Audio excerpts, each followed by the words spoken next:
We are live. We are live. We are live. Did I say welcome to the main event? Run that thing back, bro. You mad? Oh, man. Behave before you talk about what I'm talking about, yeah? Disclaimer.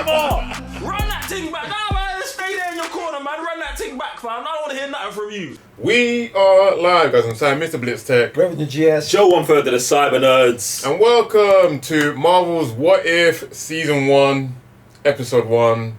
What if Captain Carter was the first Avenger? And guys, you know what you should be doing. Make sure you're subscribing to the channel. Road to 200,000 subscribers. Make sure you're just a part of that movement. And if you want to see this watch along, the only place to be is patreon.com/cybernerds, where this thing is super lit. Fire. So, do you know what, yeah? I knew this was going to be good.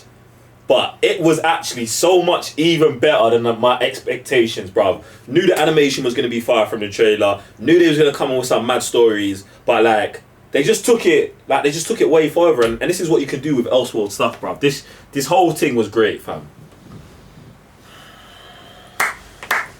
We got to start probably every Marvel review off with a round of applause first. In Kevin Feige we trust. In the team we trust. Sorry, my glasses are steaming up. Oh, okay. Sorry. Man, like, you know what? Like, no, I really love the fact that no punches were pulled with this. Like, Animation, the crud, the things that were being said. Like, it's so, like, being at the time and the way Agent Carter is being treated for being a woman, like, it's just like, fam, again, no punches were pulled. I just loved it. Like, come on, like, like, how many bodies did she get? Oh my god. Bro, she was out here finishing, man. Not even on the, like, I'll hit you, but then I'll try to save you like Spider-Man would do. Do you know what I'm saying? Bro, what? Out of the plane, getting man finished off the motorbike, bro. The fighting was sick. Camera work, oh my days. How'd you man do it? Like, how'd you do it? It's just, sorry, go on, Sam. I got one negative, or two negatives. Oh, we're going It's just one negative. What's that? 30 minutes! This guy. 30 minutes, yeah, you got this thing, this good! To be honest, you shouldn't. That's only 30 minutes. Bro, usually animated series are 20 minutes. You got about 14 minutes on, like, extra. I feel like we're in such a good spot with it. 45! You know what I'm saying? That's your regular. No, that's live action, fam. Bro, we just ran through the whole first Avenger movie. Thank you. In an Elseworld. This guy wants more. I'm 100% good. Like, this is like, if they release this on its own, it just goes up there next to with the Captain America series. It just slots in after the Captain America, the first Avenger. Yeah, I just wanted. Sorry, yeah, I was just being greedy. I just wanted more. Obviously, like, we just know the story anyway from, like, Captain America, the first Avenger, and obviously going through the 30 minutes, you could have fleshed some things out. I'm just being greedy because I just want to see more of this. Obviously, you want to get God knows how many episodes. Animation is good, camera work is good, script is good, the voice acting is good. You know, just 30 minutes. You know what I really like? How we spent quite a lot of time with Peggy and Steve, because it's a pivotal relationship in the whole thing. Right. So I liked how it was always there, but never took us out of what was going on, like the fights and stuff like that, the events. Like, I thought that was just as important as everything else that was going on the outside. Yeah, 100%. I just feel like when if you're following just the narrative beats of the first Avenger, that relationship is the driving force of the whole movie.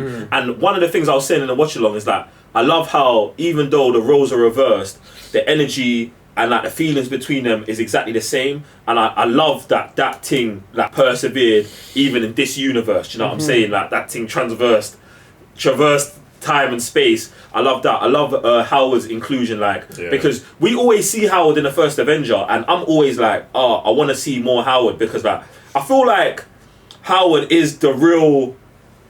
I don't want to say the real Tony Stark, but it's like he's like a purer version of Tony. Yeah, you know what I'm saying? Without him, there's no Tony. Yeah, but I'm like, without him, there's not a lot of things. Yeah, but it's just like he lived in a time where it's just like he was so far ahead. Yeah, it was being held Like, back. do you know what I'm saying? Yeah, he's being held back, and I was like, I like that they showed him more and showed that like he's more part of the team than they just show in the actual movie where it's just like he shows up, you know, he's pivotal, but we don't spend a lot of time with him. So I love they did that. The inclusion of Bucky, man. I just love all of it. I love Peggy Carter's character because I also feel like she's a character that in like the main universe we never see enough of. So I love that she's got her own thing now. And like, do you know what I'm saying? Like, bruv, she's out here saving the world. She came out the machine, bro. Mad brolic. It's sick. One of the like they peppered it so well was the intro, how like explaining the universe through the what's his name? The eyes of the Watcher. Yeah. Oh, yeah, man. That whole dialogue.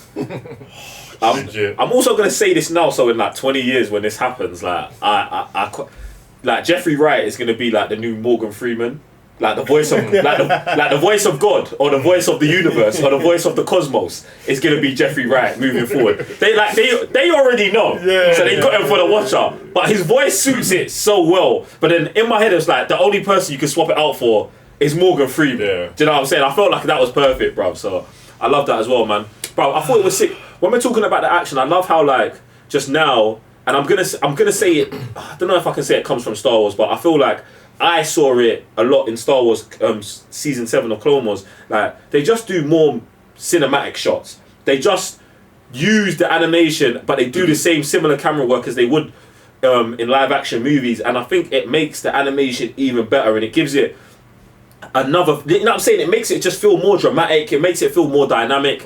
I love how like they took the action from the Winter Soldier movie and applied it to Peggy Carter's version of the first Avenger, which makes this even better than the action in the first Avenger, the actual movie, because the action in the first Avenger actual movie is not great. Do you know what I'm saying? Captain America's just punching and kicking, and like you don't understand, like, you don't really get, you know, he's a super soldier, but there's not like the impact, the speed, the ferocity that you've got. That they do with Captain America and the Winter Soldier when the Russo brothers take over, and I love that they included that here. And she just lets loose, bruv. She gets to do so much stuff that like you can't even do in live action. Do you know what I'm saying? Like, yeah, I think it makes a lot of sense that she has a lot more in the tank than in the first Avenger movie, because like Steve doesn't have like the army background, while she does, innit? Like she's actually part of the thing, while Steve just volunteered to be a test subject. So he grew into it. Yeah, do you know what I mean? But I loved how they took the scene from, is it Winter Soldier, where the when Steve's on the ship on the boat, it's from and Winter he's just Soldier. running through everyone, and they do it here with her at the Hydra's base. Mad thing, bruv. And again, camera work is amazing. Yeah, and there's so many callbacks to like other stuff, like where Bucky falls off the train and she grabs him and he's like, "Oh, you almost pulled off my arm." Like I love those little things in there, and I also love how they just flip the script on us completely. Like when Red Skull gets the Tesseract back, he's summoning some tentacle monster and it ends up killing him, and it's like, I love that. Just in Elseworld stuff, you can go so far off script and do whatever you want to do. Do you know what I'm saying? You know, with that, you know, in the first Avenger movie when they come through the portal in New York, the what they call the Chitauri. But then the main one was supposed to come through, right? Well, the mothership. Yeah. That's what I was thinking of. Oh, you thought they was gonna come through from the jump? Yeah. And this was funny, because when Sam was like, "Oh, it's Loki or Thor," in my head I was like, "Oh, I get it. Like we're just all thinking of different times the portals opened, and something that we already know is coming through." And that's why I was like, I think it's sick that they subverted all of those expectations, and it was just some big tentacle monster that like you'd see in Guardians of the Galaxy 2 at the beginning. Do you know what I'm saying? So I was like, that's kind of tough, because we wouldn't expect that at all, and they did that. So, bruv, I know they're all gonna be as weird and different as this. So, man, I'm super gassed for the rest of the series, bro. Yeah, it's good. It's gonna be super, super good. Yo, Wednesdays have arrived. Wednesdays on New Friday. Yeah, they're just killing it with everything. But any final thoughts? With the Hydra Smasher, that was pretty sick. Yeah, I like how they got sick. the Tesseract early and then converted that into making the Iron Man Mad early as well. What did he write in his arms? Welcome to Brooklyn. Welcome to Brooklyn. But you know what? Yeah, like I felt nice. that felt like they got that from Spike Lee's movie, Do the Right Thing, Right. with is it Rakim, the guy with the knuckles, like peace, love. Like I feel like raw. That's where they came from, and I'm not sure what part of New York they shot that movie. But if it's Brooklyn, bruv, they definitely got that from, innit? Like, guys, jump in the comment section below and let me know if Do the Right Thing was shot in Brooklyn, because that would make sense. But yeah, man, I thought the Hydra Smasher was super. I just love the idea of like Steve Rogers being like the first Iron Man, innit? Like I just love like the way you can just spin stuff, and even like going into the future. I think we said it in the watch along. Like, imagine like obviously 70 years have passed. So let's say like when Peggy comes out of that room, Tony Stark is Iron Man, but he's now a legacy character to Steve Rogers, who, you know what I'm saying, he as a kid grew up and admired as the hero, whereas he's not like in an our arsehole, timeline like he resents him because his dad gave him more attention. Like, just yeah, like, bro, saucy. Hey, I love it. Action scenes are crazy. Love man. it, love it, love it. Even just these two being on the field together, like tag teaming. Bruv, the synergy of piggybacking off each other, like, yeah, that was sick. Too great. But guys, let us know in the comments down below what you think of this first episode. I don't even know I'm asking the question. I know you guys are locked in. We're going to see you next week. Make sure you subscribe to the channel. Head over to Patreon, see these episodes too of us. And we'll see you on the next episode for sure. I'm Sam, Mr. Blitz Tech. Rating your GS. Joe 1/3 of the Cyber Nerds. Peace.